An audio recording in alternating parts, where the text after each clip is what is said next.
Ang pagtatayo ng toldang sambahan. Ika-40 kabanata.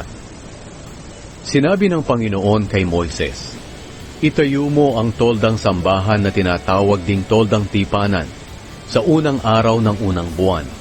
Ilagay mo sa loob ang kahon ng kasunduan at tabingan mo ito ng kurtina. Ipasok mo ang mesa sa tolda at ayusin mo ang mga kagamitan nito.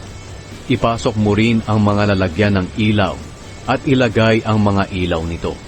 Ilagay mo ang mga gintong altar na pagsusunugan ng insenso sa harap ng kahon ng kasunduan. At ikabit ang kurtina sa pintuan ng tolda. Ilagay mo ang altar na pagsusunugan ng mga handog sa harapan ng pintuan ng toldang sambahan na tinatawag ding toldang tipanan. Ang planggana ay ilagay sa pagitan ng tolda at ng altar at lagyan ito ng tubig. Ilagay ang mga kurtina sa bakuran ng tolda, pati ang kurtina sa pintuan ng bakuran. Pagkatapos kunin mo ang langis at wisikan ang tolda at ang lahat ng kagamitan nito bilang pagtatalaga nito sa akin, at magiging banal ito. Wisikan mo rin ang altar na pagsusunugan ng mga handog at ang lahat ng kagamitan nito bilang pagtatalaga nito sa akin, at magiging pinakabanal ito. Wisikan mo rin ang planggana at ang patungan nito bilang pagtatalaga nito sa akin. Dalhin mo si Aaron at ang mga anak niyang lalaki sa pintuan ng toldang tipanan at paliguin mo sila roon. Ipasuot mo kay Aaron ang banal na mga damit at italaga siya sa akin sa pamamagitan ng pagpapahid sa kanya ng langis para makapaglingkod siya sa akin bilang pari. Dalhin mo rin ang mga anak niya at ipasuot ang damit panloob nila. Pahiran mo rin sila ng langis gaya ng ginawa mo sa kanilang ama, para makapaglingkod din sila sa akin bilang mga pari sa lahat ng susunod pang mga henerasyon. Ginawa ni Moises ang lahat ng iniutos sa kaniya ng Panginoon, kaya itinayo ang toldang sambahan noong unang araw ng unang buwan. 2 taon iyon ng paglabas nila ng Ehipto. Ganito itinayo ni Moises ang tolda. Inilagay niya ang mga pundasyon, balangkas, biga at haligi. Inilatag niya ang tolda at pinatungan niya ng pantaklob. Ginawa niyang lahat ito ayon sa iniutos sa kaniya ng Panginoon.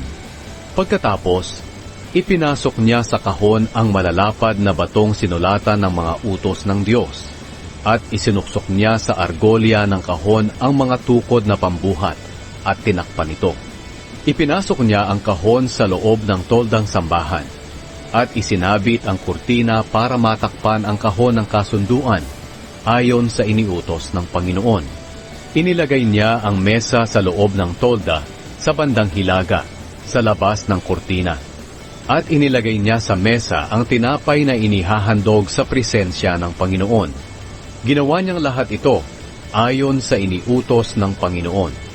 Inilagay din niya ang lalagyan ng ilaw sa loob ng tolda sa harapan ng mesa sa bandang timog, at inilagay niya ang mga ilaw nito sa presensya ng Panginoon. Ginawa niyang lahat ito ayon sa iniutos sa kanya ng Panginoon. Inilagay din niya ang gintong altar sa loob ng tolda sa harapan ng kurtina, at nagsunog siya ng mabangong insenso sa altar. Ginawa niyang lahat ito ayon sa iniutos ng Panginoon.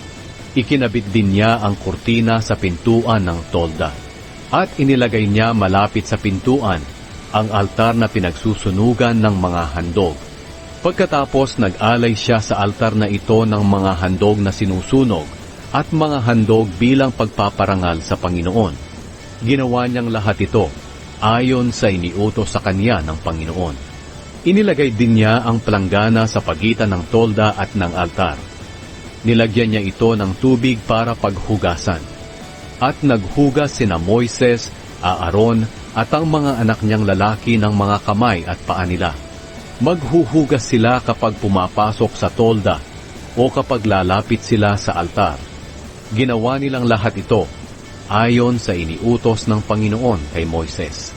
Pagkatapos, inilagay ni Moises ang mga kurtina ng bakuran na nakapaligid sa tolda at altar, pati ang kurtina sa pintuan ng bakuran.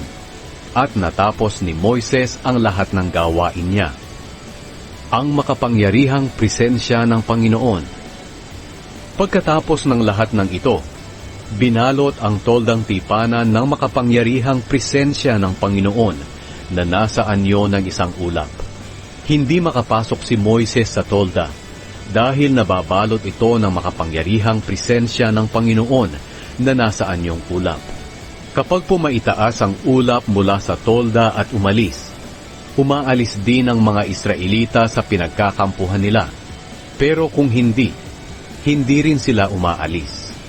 Ang ulap na sumisimbolo sa presensya ng Panginoon ay nasa itaas ng tolda kapag araw, at nag-aapoy naman ito kapag gabi, para makita ng lahat ng Israelita habang naglalakbay sila.